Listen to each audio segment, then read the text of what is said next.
दोस्तों वो अपनी सास को रास्ते से हटाने के लिए पहले प्रेग्नेंट होती है और जब वो 4 महीने की प्रेग्नेंट हो जाती है फिर अपनी सास का हथौड़े से सिर फोड़ती है और सिर फोड़ने के बाद घर में आग लगा देती है। और जब सास की मौत हो जाती है तो सबसे ज्यादा वही रोती है। और जब पुलिस अपनी शनाख्त करती है, अपनी जांच पड़ताल करती है और जब खुलासा होता है तो सबके पैरों के तले से जमीन खिसक जाती है। सब सोचने और समझने के लिए मजबूर हो जाते हैं कि आखिर कोई बहू अपनी सास के साथ ऐसा कैसे कर सकती है, और वो भी इतनी बेरहमी के साथ। तो दोस्तों जानते हैं आज की इस कहानी के माध्यम से पूरी घटना को शुरू से आखिर तक, कि आखिर उस बहू ने ऐसा प्लान क्यों बनाया और अपनी सास की हत्या क्यों की। तो दोस्तों बने रहिए वीडियो के अंत तक पूरी कहानी को सुनने के लिए। तो दोस्तों अगर आप चैनल पर पहली बार हैं, चैनल को सब्सक्राइब करें, वीडियो को लाइक करें, शेयर करें और कमेंट करें, बेल आइकन जरूर दबाएं, जिससे कि मेरे आने वाली हर एक वीडियो आप तक पहुंच सके और आप क्राइम से रूबरू हो सके। तो दोस्तों चलते हैं, जानते हैं शुरू से आखिर तक पूरी घटना को हर बार की तरह। नमस्कार दोस्तों, मैं अनुज आज आपके लिए जो एक कहानी, ये स्टोरी लेकर आया हूँ, ये है दिल्ली की। दोस्तों दिल्ली का ही एक इलाका है वजीराबाद, और 23 नवंबर का वाक्य होता है, संडे का दिन होता है, सब अपनी छुट्टियां मनाते हैं। दोस्तों वहीं पर एक महिला रहती है जिसका नाम होता है नसरीन। नसरीन अपने 3 बेटों के साथ रहती है और तीनों बेटों की शादी होती है। दोस्तों तीनों बेटे शादीशुदा होते हैं। जो बड़ा बेटा होता है और जो छोटा बेटा होता है तीसरे नंबर का, वो अपनी पत्नी और बच्चों के साथ संडे को छुट्टी मनाने के लिए बाहर घूमने के लिए चले जाते हैं। और जो बीच वाला जो बेटा होता है उसकी बहू वहीं घर पर अपनी सास के साथ रहती है। तो दोस्तों जब वो अपनी सास के साथ रहती है, नसरीन के साथ रहती है, और बहू का नाम होता है आफरीन। दोस्तों आफरीन भागी भागी घर के बाहर आती है और शोर मचाती है कि घर में आग लग गई है, और जो सास है वो घर के अंदर है। और दोस्तों जैसे ही आसपास के लोग इस बात को सुनते हैं तो सब दौड़े चले आते हैं। दोस्तों जो नसरीन होती है वो फ्लैट में रहती है और फर्स्ट फ्लोर पर रहती है, और जैसे ही आसपास के लोग उस दृश्य को देखते हैं तो भयभीत हैं, सबके पैरों के तले से जमीन खिसक जाती है। सब आग बुझाने के लिए कुछ प्रयास करते हैं, फायर ब्रिगेड को फोन करते हैं और कुछ अपनी तरफ से जो भी कोशिश होती है उसमें लग जाते हैं। और दोस्तों जब फायर ब्रिगेड आकर आग को बुझाती है, पुलिस भी मौके पर पहुंच जाती है, और जब देखा जाता है तो जो सास नसरीन होती है वो जलकर राख हो चुकी थी, कोयला बन चुकी थी। दोस्तों जो जांच पड़ताल करने के लिए फॉरेंसिक टीम भी आती है, और जब जांच पड़ताल की जाती है, टेस्टिंग की जाती है कि आखिर इतनी भयानक आग ऐसे कैसे लग गई, और जब पुलिस अपनी जांच पड़ताल करती है तो अंदर जाकर जब वो देखते हैं तो जो तेल की जो महक होती है वो भी आती है, पेट्रोल वगैरह की महक वो उस मकान में आ रही थी। और कुछ खून के धब्बे, खून खून जो खून की छींटें थी वो दीवार पर भी लगी हुई थी। और जब पुलिस पूछताछ करती है और जब आफरीन से पूछा जाता है तो आफरीन बताती है कि साहब जब मैं और जो मेरी सास हैं वो घर में थी और तभी 4 लोग आए थे, और 4 लोग आकर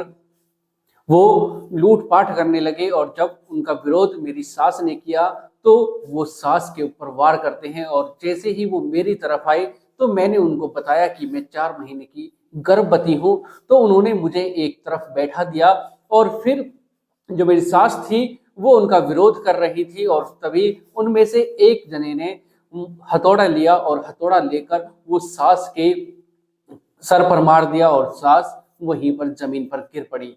और फिर जाते समय उन्होंने आग लगाई, तेल छिड़का, और तेल छिड़कने के बाद उन्होंने आग लगा दी। जैसे ही पुलिस इस स्टोरी को सुनती है तो सोचने लग जाती है कि आखिरकार ऐसा कोई कैसे कर सकता है। लूटपाट की वो तो अलग बात है, लेकिन आग लगा दी ये कुछ बात हजम नहीं हो रही। और फिर पुलिस आसपास के जो सीसीटीवी कैमरे होते हैं उनको खंगालना शुरू करती है, और जब देखा जाता है तो जो आफरीन थी सिर्फ और सिर्फ वही बाहर निकलती नजर आई।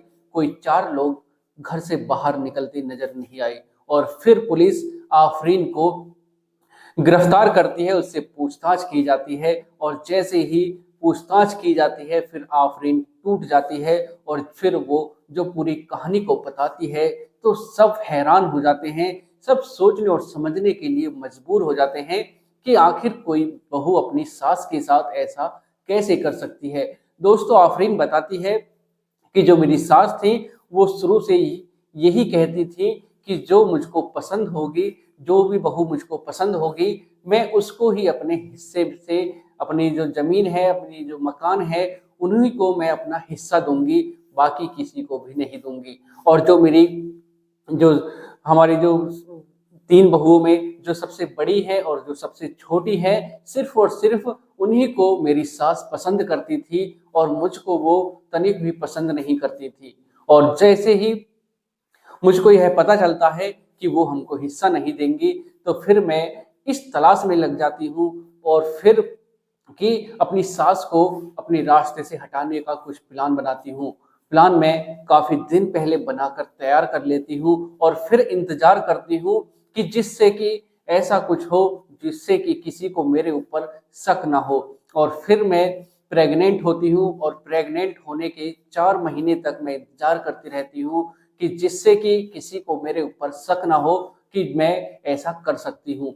दोस्तों, उसके बाद वो अपनी सास को नशे की दवाई खिलाती है और फिर नशे की दवाई खिलाने के बाद जो सास होती है, नसरीन होती है, वो नींद में सो जाती है और फिर उसके बाद वो हथौड़ा लेती है और हथौड़ा लेने के बाद वो उसके सर पर वार करती है। पहले से ही उसने पेट्रोल वगैरह मंगा कर रखा हुआ था और फिर वो उसको पूरे घर में छिड़क देती है और छिड़कने के बाद वो आग लगा देती है और फिर भागी भागी बाहर आती है और कहती है कि घर में आग लग गई है, चोर डाकू आ गए हैं, उन्होंने लूटपाट करने के बाद घर में आग लगा दी है और सिर्फ मुझको छोड़ा क्योंकि मैं प्रेग्नेंट थी, मैं 4 महीने की गर्भवती थी, इसलिए उन्होंने मेरे से कुछ नहीं कहा, मेरे ऊपर उनको तरस आ गया और मुझको वो एक तरफ बिठाकर घर में लूटपाट करके वो यहाँ से फरार हो गए और जो सास है उसकी हत्या करके चले गए। दोस्तों, जैसे ही वो पूरी कहानी को बताती है पुलिस को और जो भी इस कहानी को सुनता है उसके पैरों के तले से जमीन खिसक जाती है। वो सोचने और समझने के लिए मजबूर हो जाता है कि आखिर कोई बहू अपनी सास के साथ, वो भी सिर्फ और सिर्फ बंटवारे के लिए, अपनी सास की हत्या कैसे कर सकती है। और उसने जो प्लान बनाया था दोस्तों, वो भी काफी दिन पहले प्लान बनाकर तैयार कर लिया था कि जिससे कि उसको किसी के ऊपर शक ना हो। तो दोस्तों, उस आफरीन ने अपने बंटवारे के लिए थोड़ी बहुत जो प्रॉपर्टी मिलती उसके लिए उसने अपनी सास को मार गिराया और घर में आग लगा दी। अगर दोस्तों वो ऐसा नहीं करती तो थोड़ा बहुत उसको प्रॉपर्टी में हिस्सा मिल भी जाता, लेकिन अब उसको कुछ भी नहीं मिलेगा और जो बच्चा पैदा होगा वो भी जेल की सलाखों के पीछे पैदा होगा। तो दोस्तों, आज की जो एक कहानी है इसको सुनाने का उद्देश्य है किसी को परेशान करना नहीं, किसी का दिल दुखाना नहीं, बल्कि आपको जागरूक करना है, सचेत करना है, सावधान करना है। सतर्क रहें, सावधान रहें, सुरक्षित रहें। मिलते हैं एक और घटना के साथ। आज के लिए सिर्फ इतना ही। दोस्तों, अगर आपको वीडियो तनिक भी अच्छी लगी हो तो वीडियो को लाइक करें, शेयर करें और कमेंट करें।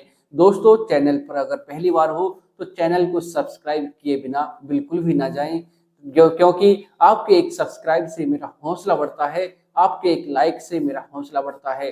तो दोस्तों, आपके लिए जो मैं हर दिन हर रोज मेहनत करता हूँ, तो दोस्तों एक लाइक और एक कमेंट और एक सब्सक्राइब तो जरूर बनता ही है अगर आपको वीडियो अच्छी लगी हो। तो दोस्तों, मिलते हैं एक और घटना के साथ। आज के लिए सिर्फ इतना ही। नमस्कार, जय श्री श्याम।